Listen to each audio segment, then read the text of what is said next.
Soap है, soap के shape में, लेकिन फल आप याद रख सकते हैं काजू का फल। काजू। अभी ये मॉडल लगा हुआ है सोप के शेप में, तो ऊपर का पार्ट हरा कलर का देख सकते हैं, उसी की तरह पीला, केसरी कलर, गुलाबी कलर भी रहता है, अलग अलग कलर के रहते हैं। वो काजू का फल रहता है, कैशू एप्पल कहते हैं। और बाहर का ग्रे पार्ट आप देख सकते हैं, उसे वो काजू का बीज रहता है। तो एक फल से एक ही बीज मिलता है, इसीलिए इतना महंगा रहता है। तो उसे हाथों से निकालने के बाद हम लोग को भूनने के लिए देना पड़ता है। उधर आप लाइव भी देख सकते हैं, लेकिन अभी वो बारिश की वजह से खराब हुए हैं।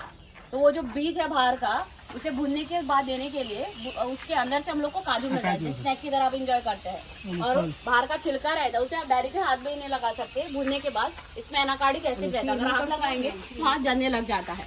लेकिन ऊपर का जो पार्ट रहता है हरा कलर का काजू का फल, उसी से आप फल की तरह खा सकते हैं, सब्जी भी बना सकते हैं। लेकिन गोवा में एक फेमस लोकल दारू भी बनती है, कैशू फेनी। तो ये पूरी हमारी प्रोसेसिंग यूनिट है कैशू फेनी की।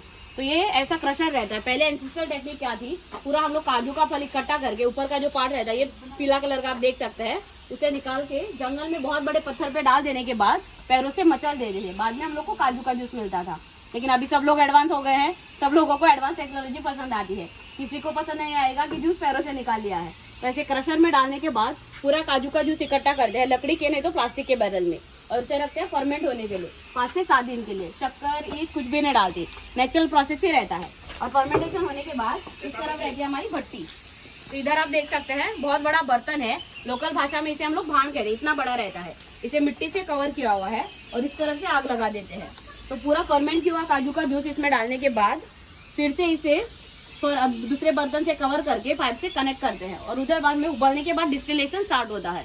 और डिस्टिलेशन के बाद हम लोग को पहली धार मिलती है, वो रहता है गोवन हुर्रा।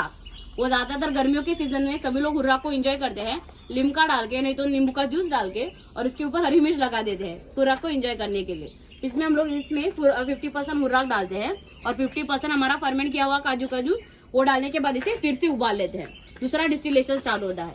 बाद में हम लोग को दूसरी धार मिलती है, दूसरा डिस्टिल प्रोडक्ट। वो आपको देखने के लिए पानी की तरह दिखेगा, लेकिन बहुत ही स्ट्रॉन्ग टेस्ट और स्मेल रहता है। वो रहा गोवा का लोकल फेमस दारू कैशू फेनी, और उसमें रहता है 40% दारू।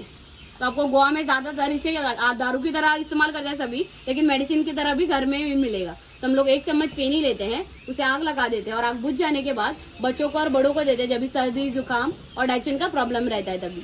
और अभी टूर खत्म होने के बाद अगर आप किसी को ट्राई करने हैं तो हम लोग ट्राई करने के लिए भी दे सकते हैं 10 से 15 ml कैशू फेनी शॉट। डरिए मत, उससे आपको नशा नहीं हो जाएगा। ज्यादातर सभी लोग हेजिटेट होते हैं अल्कोहल के नाम से, लेकिन वो अच्छा रहता है डाइजेशन और हार्मोनल बैलेंस के लिए। आप होम्योपैथिक मेडिसिन की तरह एक ही बार में ले सकते हैं। अगर पहली बार लेते हैं तो गले में जलन हो जाती है, लेकिन 5 मिनट में नॉर्मल हो जाएगा। बाद में आप पानी भी पी सकते हैं।